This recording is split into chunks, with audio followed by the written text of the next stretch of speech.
kleerlingkind, colored child. You are not broken. You are not less than. You are not forgotten. This is Nuance with Nikki, the nitty gritty, even if it's not pretty. Now, just a disclaimer about my channel. Typically, this channel is not appropriate for young ones, okay? I do use bad language on this channel. Poem? I've been doing too many educational videos on my other channel. That one is more appropriate for kids. That's got to do with academics. Okay, I'll put a link in the description. But during this video, I would like to help my community do some surgery. And I call it surgery because watching this video is going to be very painful. But the aim is not to harm or to hurt. Harm? What is harm? It's not to harm or to hurt, but rather to heal. But just like surgery, you've got to cut through the mess before you take out the cancer. Okay? So my aim is to use all the blessings I've ever been given, blessings of insight and of knowledge and of exposure to the world, blessings of extreme cultural literacy, and try and translate that to people who have been robbed of the things I just was lucky to be blessed with, just by virtue of, a lottery, the lottery of birth, right? Just how the cookie crumbled and one person fell into that. So as I said, typically I don't behave myself on this channel, and I'm not going to pretend to today. So even though I'm speaking to the youth, okay, we are going to speak about some very difficult issues right now, okay? To cope with that, I often on this channel do smoke. That is just my quirk. I'm not coming here to pretend to you to be perfect, okay? That doesn't mean that that's what I want you to do. But the kind of people that I'm actually speaking to, the level of colored child that I'm speaking to probably actually does a lot worse right now because of a very broken sense of self. And I want to speak to you. I want to speak to you there in the Cape Flats. I have something to say to you there in the Mitchells Plain I've never been to. In Worcester, in Klerksdorp, in Riverlee, in Westbury, in Eldorado Park. Someone has to speak life to you. And I'm going to ask you very clearly, luister nou vir Tannie. Okay, kom ons gesels, ons sit saam. Maar ons praat as volwassenes. We are speaking as adults here. And so some of you do act like adults when you know you shouldn't. So I'm going to treat you like one. Okay, my loves? So let's sit down, let's have a geselskap. Okay? Dankie. Nou ek vra om verskoning. I'm asking you to forgive me. My Afrikaans is regtig nie suiwer nie. My Afrikaans is not very strong. So ek weet ek gaan nie alles reg kan sê nie. I won't be able to express myself to the best of my ability in my second language. So I really do need your support. Ek het jou ondersteuning nodig. Moet my asseblief nie uitlag nie, né? Sit saam met my, kom ons gesels. Let's talk about this. For far too long, you have inherited narratives and stories about yourself which are so much less than what you are. Die storie wat die wêreld vir jou gegee het, is minder as wat jy, it's less than you deserve. Okay? You deserve so much more. And you've been lied to so many times. You have had a wounded world reflect the worst to you. And it has done so much damage that you don't even realize how beautiful and how valuable you are. You don't even know. You have so forgotten how much you have to offer the world. And so many times have they told our children, you are nothing more than a gangster. Thuis wat hulle sê op agenda, hulle wys altyd heerlike prente van ons mense. Hoekom moet ek altyd 'n gangster verklop soos as al wat is in hulle koerante en TV's? Hulle trek op hulle nuus en sê sis, jy's 'n low class colored. So many times have they told our children, you are less than, you don't matter, you're half a person. That at this point, I'm seeing a community that's making that a self-fulfilling prophecy. You know, narratives are so powerful that if someone believes terrible things about himself, it can have such a profound impact on people's life. The most heartbreaking example of this is the Ellen Paki story. There was a movie made about this true story about a girl that had been abused multiple times and her son was born of rape. When he found this out, he got into drugs. Okay? He drove his family so insane that his mom accidentally took his life. I do suggest you watch the movie. It is not an easy watch. Okay? My husband's heart broke when he saw it. Right? It's a story about the Cape Flats, about the colored community, and I'm going to play you the trailer now, which can be found on YouTube. Mense praat altyd asof hulle my storie ken. Al wat hulle weet is ek het 'n moord gepleeg. Today we mourn with the Pakkies family the loss of their son, Adam Pakkies. Asseblief vergewe my. Vermoord. Die Here sal ons nie dra. Vir ons, dis jou daad. Your Worship, Advocate Adrian Samuels, I'm considering representing the accused. The state's gonna make an example out of you. You're looking at 20 years. I can win this case, but you have to. Trust me. What was AB like? What kind of person was he?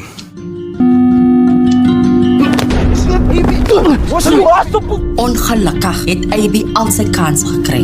Ons gaan deur 'n slegte tyd by die huis. Gee hom nog net een kans asseblief, mevrou. Mami, jong mense soos AB word deur hierdie plek ingesluk. Ek dink ek het 'n jobbie vir jou. Sy drop iets hierso af en tel sy iets daar op. Maklik, man. Die is jou future, my bro. Moenie jouself verloor nie, AB. Hy gebruik jou tot hy dik is. En as hy jou gaan uitspieg, is jy die helfte van die mens wat hy was. Dis my sien. Hy's op drugs, mevrou. Sy jy lyk in die tronk nou. Wat is ook te maas jy met? Jy wil mos so skelm wees.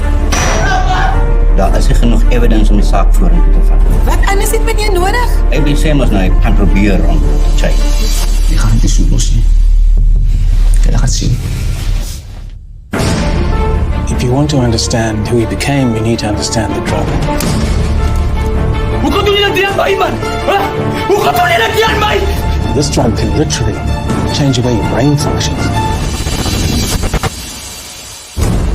The boy that Ellen was living with is no longer her son. He was a monster, pure and simple.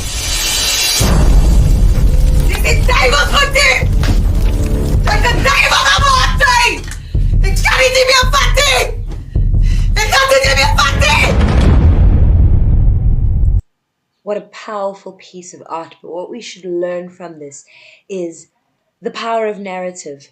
How a story can reduce a happy, lively, vibrant boy into something so much less than what he is. So much less. And that was never that child's destiny. It is the result of a country that did not support him and the result of a narrative that destroyed his soul. Listen, we don't need this in our country. We don't need this on this earth. We don't have to be that. But the unfortunate truth that you and I, colored child, we're going to change that.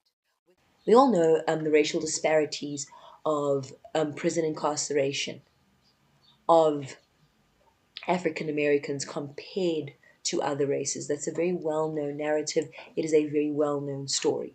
Did you know that the incarceration of colored people, that disparity dwarfs even that of the African Americans? The number of colored people that are arrested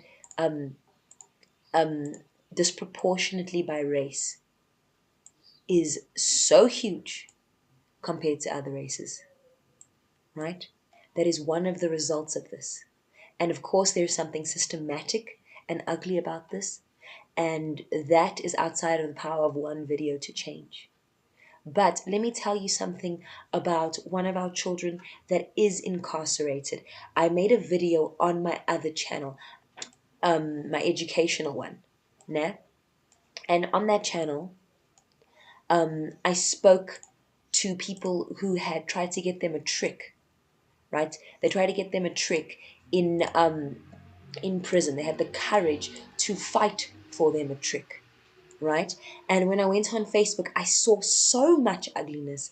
I saw so much ugliness, okay, that I decided I was going to add something positive, and I was going to speak life into the incarcerated who had decided to get them a trick. And you'll never guess who got a distinction.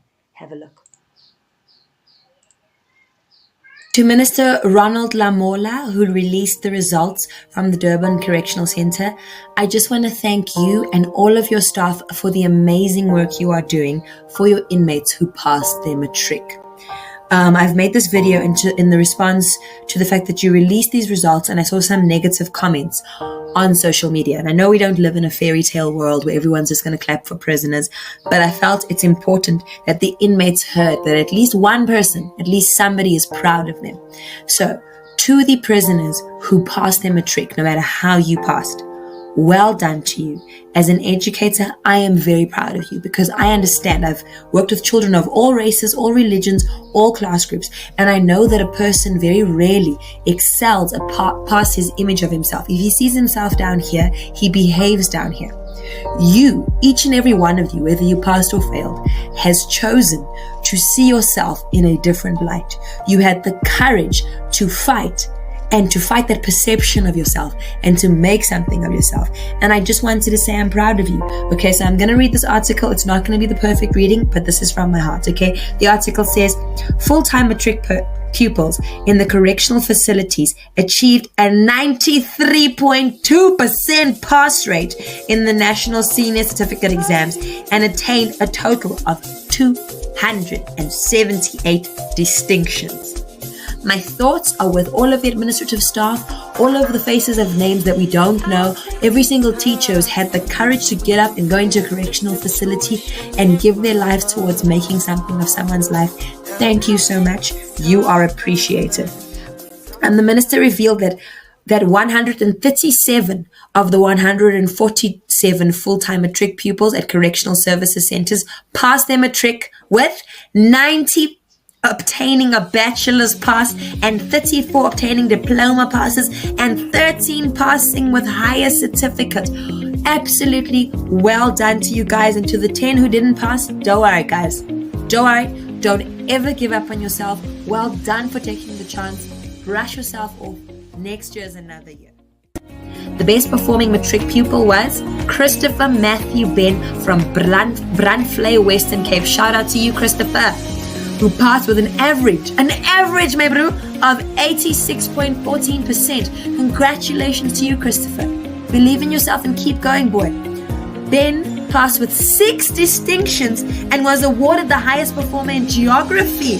Ooh, you're going to be a pilot there, Christopher, at 89% and a high of 92% for tourism. Yes, you have a future in travel. I hope that you can keep working on yourself. I hope you can get your criminal record expunged. So it proves that we've got a brilliant mind. Someone who could achieve an average in the 80s, stuck behind bars. Someone who passed tourism and geography. What that tells me is that is the spirit of a free person. And that was a colored boy. That is the mind that South Africa is losing to an unnecessary narrative. So yes, I'll be damned if I'll be silent when people like Christopher and people like you need someone to speak truth into your life. That boy, that man, he is the definition of potential. Let us not lose any more Christophers. Let us not lose any more Jeromes to folly and evil. A self-fulfilling prophecy of lies. I'm going to ask you, my child, don't make a deal with the devil for an empty IOU. Dit gaan nie uitwerk nie. Okay? So I'm here to try and correct the narrative. I'm here to try and speak truth into your life. Okay? So listen. Listen very closely. Okay? The problem is not you. The problem is a world which doesn't know how to parent you. You were never the problem. The problem is them. It is not because there's anything lacking in you, but because there is something severely wrong with a world built on racism. It is built on forces that run deeper than you think. The things that have been created to hold you down have had half a millennium of lies. They don't just exist within South Africa, they exist around the world. Okay, and if you've been following my channel for some time, you probably have some idea of what's coming. Okay, so let us talk. The first thing is this very language in which we are speaking, my mother tongue English, is a language which only ever refers to you and people like you around the world as half. Half caste, half breed, mongrel. It only ever refers to you, a whole human being, as mixed race, mixed this, mixed that, right? When the truth is the world has been sending you mixed signals. It keeps changing its idea of what you are supposed to call yourself, how you're supposed to behave, right? And then when you try and follow rule 1, then you're breaking rule 2. It is the world that is mixed. They're mixed in the kop. Hulle steur mekaar in die kop en hulle maak vir jou mal. Dis nie jy nie. Jy's regtig nie die probleem nie, my kind. You really aren't. Okay? It's not you. You are not responsible for centuries of stuff that has gone on.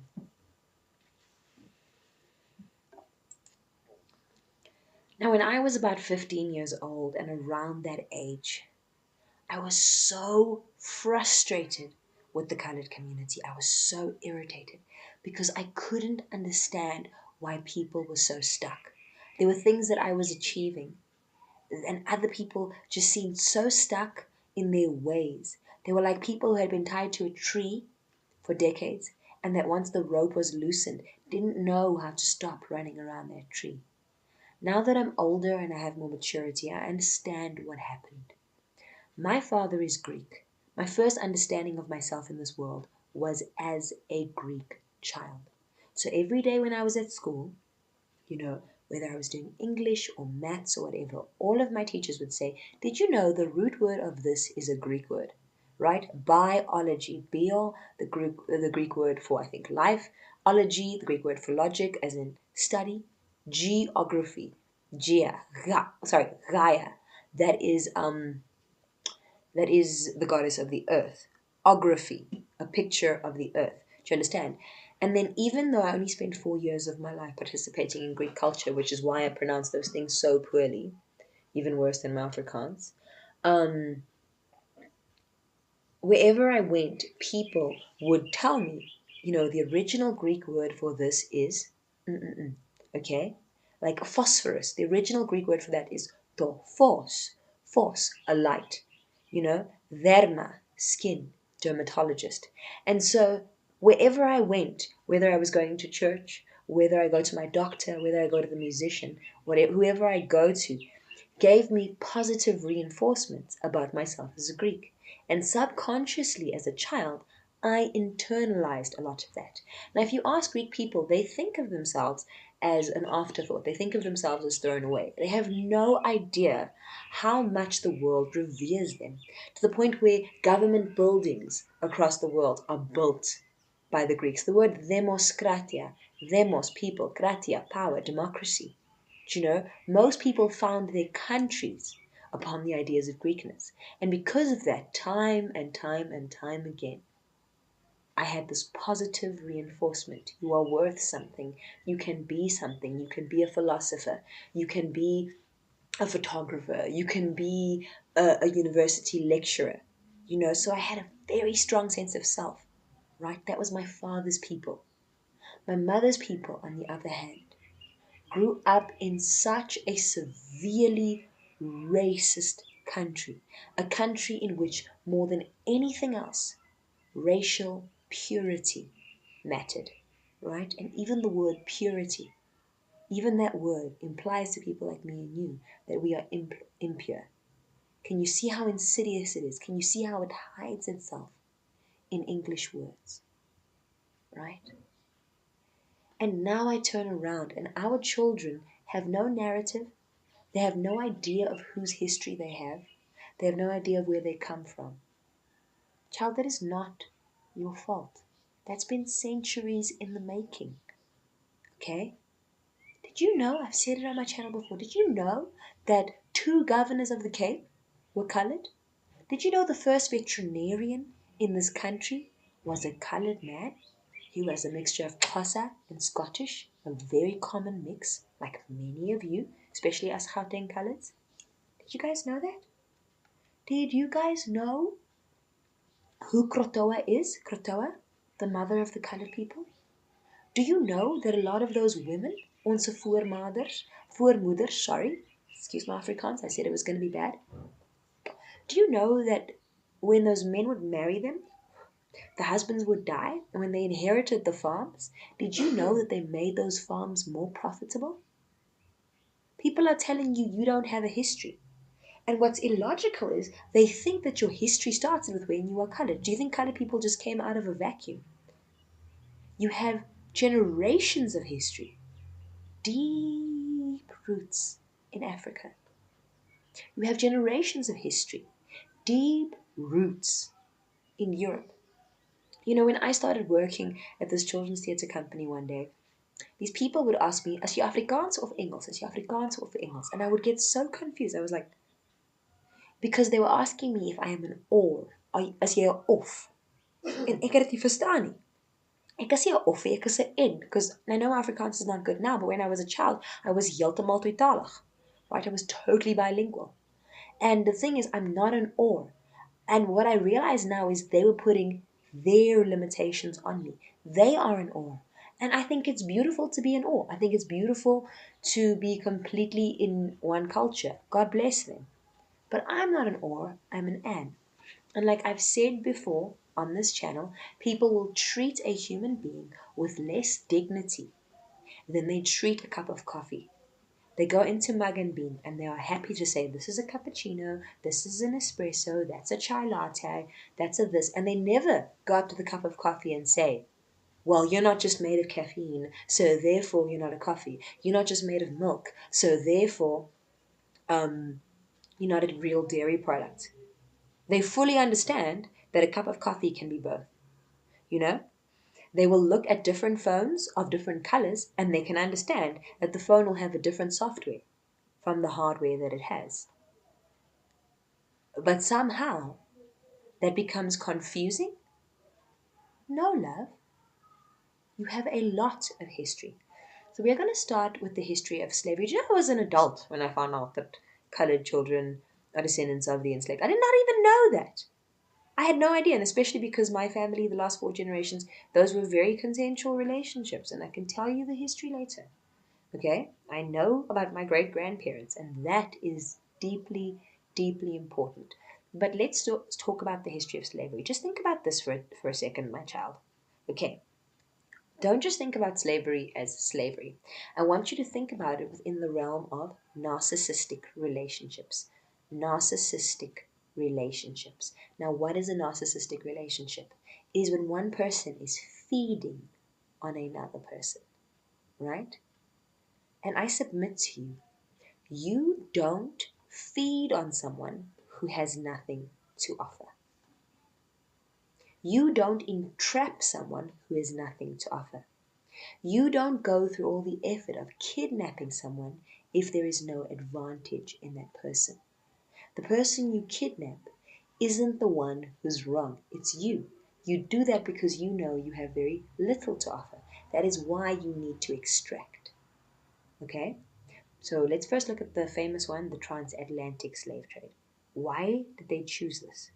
They chose it because when the Europeans landed in North America, they didn't know properly how to farm in that climate. So they went to people of a similar climate.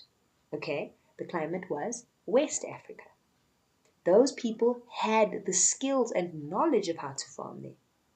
Right? And so they would kidnapped those people. They got into deals with the Ashanti kingdom, and they kidnapped those people because they had superior skills. And then they took them across the ocean. They took them across the ocean so that they could extract from those skills. Okay? Just chew on that for a second. Okay, so we're going to look into historical fact about this. Now, I want you to really internalize this, okay? Wees bewus hiervan, okay? That I'm using the American context purely because they have a greater body of literature and a body of media that tells their story. Your story absolutely parallels the American story. It's absolutely as important. But in later centuries, we would become an afterthought, whereas people like Britain and America would take center stage. And you can still see the results of that today. So we're going to start with what's happening in the Americas, and then we're going to draw a parallel with what happened to our ancestors, okay? Because it was actually all the same cousins and brothers from Europe who were doing it. Okay, I want you to listen carefully. Luister nou mooi wat sê. Turn your aware into awareness. Come hear in your ear. Luister terwyl ek fluister. And then I'm going to reiterate. Ek gaan dit weer sê, né? We are fighting the spirit of racism, and in order to fight something, you really have to understand how it thinks. Okay? You have been dragged into a war, into a mental war, a narcissistic war. And let me tell you something, my child. There are two choices that you have. The one choice is to be dragged into a battle you never chose, right? And just let yourself be dragged in. Or the other choice is to hold your head up high and walk in ready to fight. Okay? So, look at me. Luister nou. Chin up. Watch your body language. Shoulders back. And listen. Okay? The truth will set you free, but first it'll make you extremely miserable. Here we go. Reasons, namely, first, early attempts in the Americas to enslave Native Americans proved difficult because they had familiarity with the terrain of their own nations and land. As a result, the potential for escape or revolt was high. This made using a system of leading raids and then enslaving whoever lost the battle less achievable, since colonists had little to no idea how to survive in these new regions and often fell prey to diseases which Europeans had no immunity to. Okay, so listen carefully to what she said there. If you enslave a person in their own land, he has friends. He knows the land better than you do. He can run away, right? So it's difficult to enslave somebody on his own land. It makes a lot more sense to enslave somebody from elsewhere. It doesn't mean they were stronger. They had no immunity to the diseases that existed there. Okay? Verstaan julle? Jy kan nie 'n mens verslaaf hier op sy eie land nie. Dis hoekom jy ander mense moet gaan haal. Jy gaan steel 'n kind van 'n ander land af. Want as jy probeer om iemand te entrap in sy eie land, nee, sal hy kan weghol. Hy ken hoe lei die land. Hy ken waar om weg te kruip. Verstaan julle? So it makes sense when you are enslaving somebody to kidnap someone from another land, right? But who do you kidnap? The subsequent rampant genocide of Native American people and the introduction of new diseases that decimated their population, namely smallpox from Europe, made widespread enslavement less possible. But by transporting people from West Africa to the Americas, European colonists wanted greater ability to control enslaved populations by making escape more challenging and reducing the risk of those who did flee blending into neighboring native nations. Although the fact that they're... So do you understand that? It was very intentional that they brought people, in this case West Africans, to the Americas because the West Africans look different from the Native Americans. It makes it harder for them to blend in.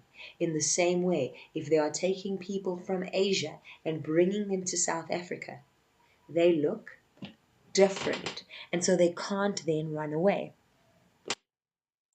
There continued to be slave revolts amongst enslaved Africans and their descendants proves that this calculation was often mistaken. Second, West Africa was often the source of forced and kidnapped laborers because... Okay, luister wat sê hierso, dis baie belangrik. Listen very carefully. Kan jy in your ear. West African countries were more familiar with the agricultural methods needed for mass cultivation of these kinds of crops in the New World. You hear that? Did you hear that? I'm going to slow it down. Because this is a very, very important point. Okay, I'm going to play it even slower. Between these three locations more possible. Also, laborers from West African countries were more familiar with the agricultural methods needed for mass cultivation of these kinds of crops in the New World. She said the West Africans in that case were more familiar with the skills needed to produce valuable crops on that side of the world. Verstaan julle wat sê ek? Die mense van Wes-Afrika het die kennis gehad. Hoe boer jy daar in die Amerikas? That's what made them valuable to the Europeans. In the same way, if you have a similar climate in the Cape to the places where our ancestors came from, they would have had the knowledge of how to farm in the Cape. The Cape is, for instance, okay, eventually they go across the whole coast.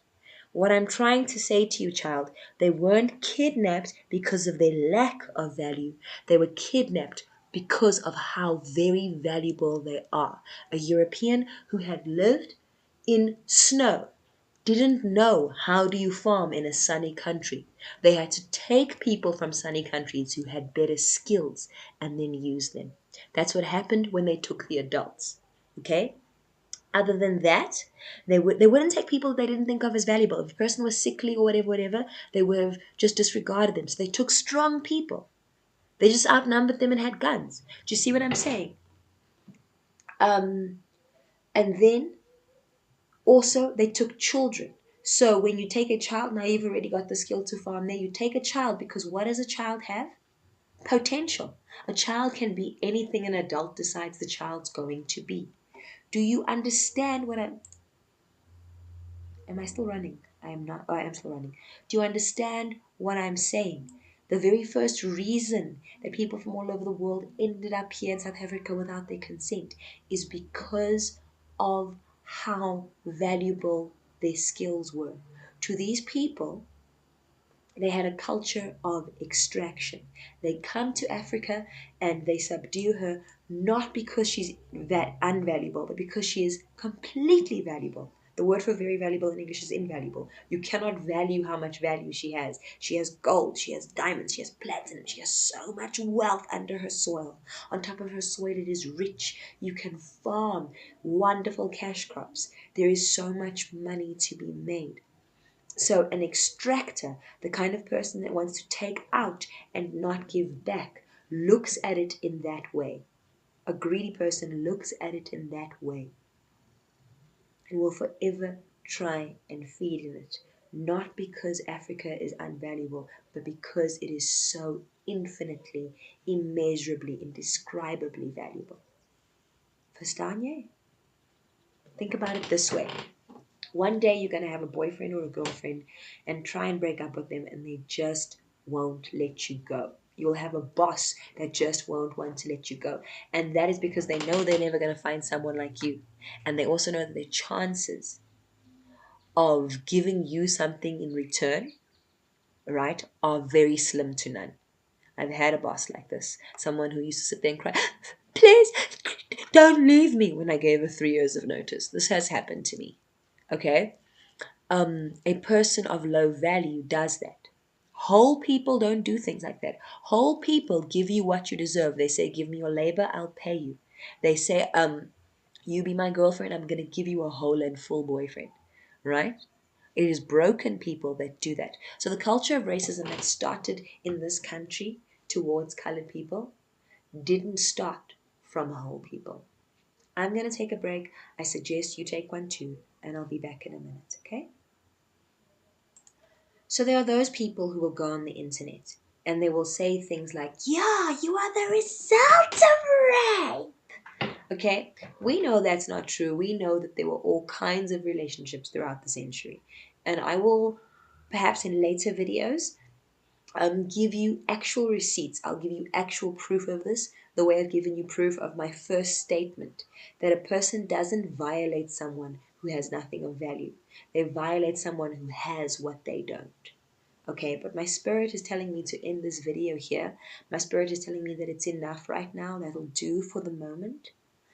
But I hope that the seed that I've planted in you brings some healing to you. Okay? The kind of person that will joke and cheapen rape and cheapen somebody who may have had that in their legacy is not the kind of person you want to be listening to. They're also assuming that they don't have rape in their legacy. Okay? They have lived for thousands of years. They have ancestors of thousands of years. It is impossible that any person walking this earth doesn't have a legacy of rape. So that is not your legacy. It is something that happens to human beings. It is something that happens primarily to women, but it's happened to men. It's happened to children. As I said to you earlier, I am a Greek. I am a Greek. But the world reflects back to me, Nikki, you're a philosopher. Nikki, you can be a doctor. Nikki, you can be the president because you're Greek and all of that. They could very easily say to me, Nikki, what about those boy lovers? That would be a fair thing to say about the Greeks. That would be a fair thing to say about the Romans. That would be a fair thing to say about the Catholic Church. There are centuries of violations of boys in these cultures. I'm not making this up. Go and look at it. Okay, go look it up. It is a real thing. All right? Athenians are a kind of Greek. Athens is the capital of Greece. It used to be its own kingdom back in the day, and you should be familiar with this movie. Listen to what the Spartan king Leonidas, a real historical figure, says here. I've already turned you down. And if those philosophers and boy lovers found that kind of nerve, then we must be diplomatic. And of course, Sparta. Did you hear that? Philosophers and boy lovers. Philosophers. So many Greeks are told that we could be philosophers, but this very revered culture does have a history of rape, but nobody ever reflects to them you're a rapist. Do you understand? And I don't want anybody to do that to Greeks. That is not the point of this video. Okay, so for the Malakis mainly who want to go and type that that's what I'm saying, go away, Vre. You know, the point is, why is this one community, the colored community, shamed like that? And I'll tell you why. Because the world thinks that the violation of a mixed race child is okay. Because the English language speaks about you as a half human being. And so when they hurt you deeply, they think they're only half hurting you. When they think of you as half, they think they're only half wounding. But you know what? You need to be sure that you and I know that that is not because there's anything wrong with you, but because there is something severely wrong with them. Now, I will speak soon about the monoracial world and how over the centuries, across different cultures, it has had very brutal, very undermining words for mixed race people, to the point where it's even acceptable to call someone half, to call them illegitimate, to call them bastard if they're mixed race. I will show you countless examples of this coming up soon, okay? And I'm asking you very nicely, I am not doing this. I'm not showing you the wounding of our people to encourage you to hate back, because you're better than that. Okay, you're going to show them what true greatness looks like, my child.